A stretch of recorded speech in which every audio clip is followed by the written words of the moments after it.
Bienvenue au journal télévisé. Aujourd'hui, nous aborderons les principaux titres et événements mondiaux. Like, partagez et commentez la vidéo.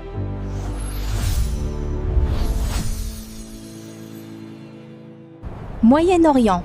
Donald Trump ne lèvera le blocus sur les ports qu'en cas d'accord avec l'Iran.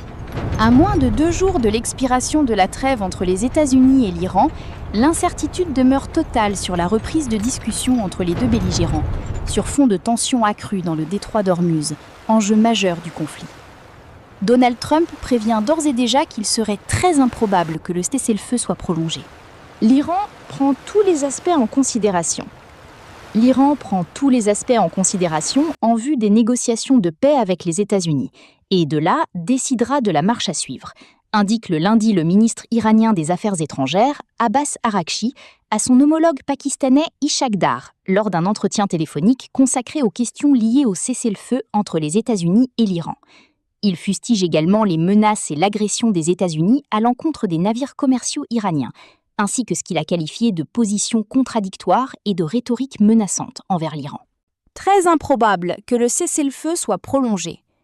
Donald Trump a fait savoir à l'agence Bloomberg qu'il considérait désormais que le cessez-le-feu avec l'Iran prenait fin mercredi soir, heure de Washington, et qu'il était hautement improbable qu'il le prolonge si aucun accord n'était conclu entre les États-Unis et l'Iran. « Il est très improbable que je le prolonge », a déclaré le président américain lors d'un entretien téléphonique. « Je ne vais pas me précipiter pour conclure un mauvais accord. Nous avons tout le temps du monde », a-t-il ajouté. Les Iraniens ne se soumettent pas à la force. Le respect des engagements est le fondement d'un dialogue constructif. Une profonde méfiance historique persiste en Iran à l'égard de la conduite du gouvernement américain, tandis que les signaux contradictoires et peu constructifs émis par les responsables américains véhiculent un message amer. Ils cherchent à obtenir la capitulation de l'Iran, rappelle le président iranien Massoud Pezeshkian. Les Iraniens ne se soumettent pas à la force, martèle-t-il. Coup de la guerre pour les États-Unis. Le maire de New York s'est ému ces derniers jours du coût de la guerre conduite par les États-Unis au Moyen-Orient. Pour financer ce conflit, les Américains dépensent plus de 500 millions de dollars par jour, assure Zoran Mamdani. Il s'agit d'une estimation vraisemblable qui fait écho à de récents travaux d'universitaires sur la question. Téhéran a beaucoup de moyens de pression. Le régime iranien a beaucoup de moyens de pression. Et le principal moyen de pression, rappelons-le, c'est de pousser l'économie mondiale dans le fossé. Analyse sur LCI, Richard Verly, correspondant pour le quotidien suisse Blick. Or, le talon d'Achille de Donald Trump, c'est évidemment l'économie mondiale.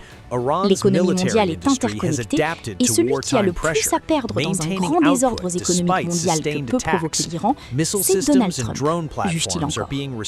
Ce n'est pas Israël qui m'a convaincu de la nécessité d'une guerre contre l'Iran, mais les résultats du 7 octobre qui ont renforcé ma conviction de toujours.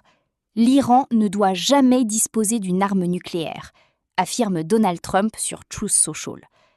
Tout comme les résultats au Venezuela, dont les médias n'aiment pas parler, les résultats en Iran seront incroyables. Et si les nouveaux dirigeants iraniens, changement de régime, sont intelligents, l'Iran peut avoir un avenir formidable et prospère, poursuit le président américain. Le Hezbollah veut la poursuite de la trêve. Le Hezbollah veut la poursuite de la trêve et le retrait d'Israël du sud du Liban, affirme à l'AFP un député du mouvement chiite allié à l'Iran. Cette même source ajoute que le Hezbollah brisera la ligne jaune annoncée par Israël et que le président libanais devrait renoncer aux négociations directes.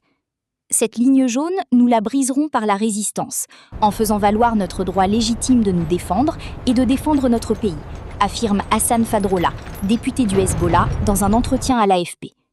Nul, au Liban ou à l'étranger, ne pourra désarmer le Hezbollah, martèle-t-il. Like, partagez et commentez la vidéo.